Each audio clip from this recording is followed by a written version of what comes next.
അപ്പം P J Vincent ഇറാനെ ആക്രമിക്കുക എന്ന് വെച്ചാൽ ഹമാസിനെ ആക്രമിക്കുന്നത് പോലെയല്ല, ഫലസ്തീനെ ആക്രമിക്കുന്നത് പോലെ. ഇറാൻ ഒരു സ്വതന്ത്ര പരമാധികാര രാഷ്ട്രം, വലിയ സുഹൃത്ത് ബന്ധങ്ങളുള്ള രാഷ്ട്രം, പല രാജ്യങ്ങളുമായി, നമ്മളുമായി പോലും വലിയ ഇടപാടുകളുള്ള രാജ്യം, ലോകത്തെ പ്രധാന ശക്തികളിലൊന്ന് ആണ്, അല്ലെങ്കിൽ പ്രധാന രാജ്യങ്ങളിലൊന്നായി കണക്കാക്കാവുന്ന രാജ്യമാണ് ഇറാൻ എന്ന് നമുക്കറിയാം.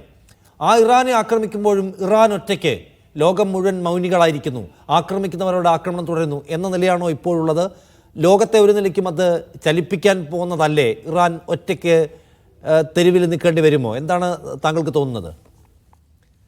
അല്ല, ഇറാൻ പശ്ചിമേഷ്യൻ മേഖലയിൽ വളരെ വിപുലമായ ഒരു നെറ്റ്വർക്ക് ഉണ്ടാക്കിയെടുത്ത രാജ്യമാണ്.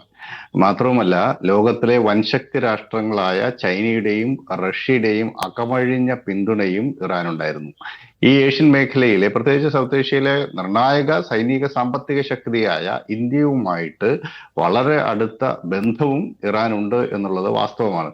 നമ്മളവിടെ രൂപപ്പെടുത്തുന്ന ചബഹാർ പോർട്ട് വഴി പാകിസ്ഥാന്റെ ആ ടെറിട്ടോറിയൽ ബ്ലോക്കേഡിനെ മറികടന്ന് നമുക്ക് അഫ്ഗാനിസ്ഥാനിലേക്കും സെൻട്രൽ ഏഷ്യയിലേക്കും ഒരു കച്ചവട പാത കിട്ടുകയാണ്. അതോടൊപ്പം ഇറാനിൽ നിന്ന് നമ്മൾ ഈ ഉപരോധത്തിന്റെ സാഹചര്യത്തിൽ പോലും ഇറാനിൽ നിന്ന് എണ്ണ നമ്മൾ സ്വീകരിക്കുന്നുണ്ട്. അപ്പം ഇത്തരത്തിലുള്ള ഒരു നെറ്റ്വർക്ക് അവിടെ ഉണ്ടായിരുന്നു. പക്ഷെ ഒക്ടോബർ 7-ന് ശേഷം ഇസ്രായേല് ആരംഭിച്ചിട്ടുള്ള ഗസ യുദ്ധത്തിന്റെ പശ്ചാത്തലത്തിൽ ഈ മേഖലയിലെ ശക്തമായ ഷിയ നെറ്റ്വർക്കിനെ തകർക്കുന്നതിന് വേണ്ടി സമാന്തരമായ ഇടപെടലുകൾ അമേരിക്ക, ഇസ്രായേൽ അച്ചുതണ്ട് നടത്തിക്കൊണ്ടിരിക്കുകയായിരുന്നു.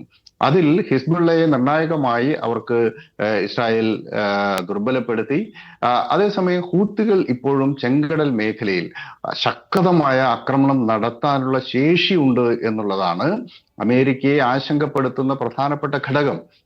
ഈ ചെങ്കടൽ മേഖല ലോകത്തിലെ മൊത്തം വ്യാപാരത്തിന്റെ ഏകദേശം 40% കടന്നു പോകുന്ന ഒരു മേഖലയാണ്.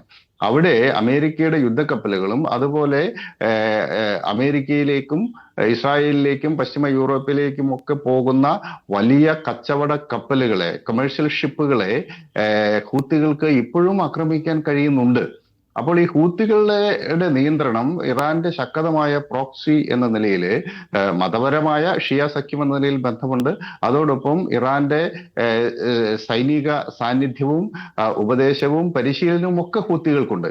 അപ്പൊ മാത്രമല്ല, സൗദി അറേബ്യയുടെ തെക്കൻ മേഖലയിൽ തുടങ്ങി യമനിൽ ഉടനീളം അവർക്ക് നെറ്റ്വർക്ക് ഉണ്ട് ഹൂത്തികൾക്ക്. അപ്പോൾ ഹൂത്തികൾ ഉയർത്തുന്ന വെല്ലുവിളിയെ കൂടി നിർണായകമായി ഇല്ലാതാക്കണമെങ്കിൽ അത് ആത്യന്തികമായി ഇറാനെ ശിഥിലീകരിക്കുന്നതിലൂടെ മാത്രമേ സാധിക്കുള്ളൂ.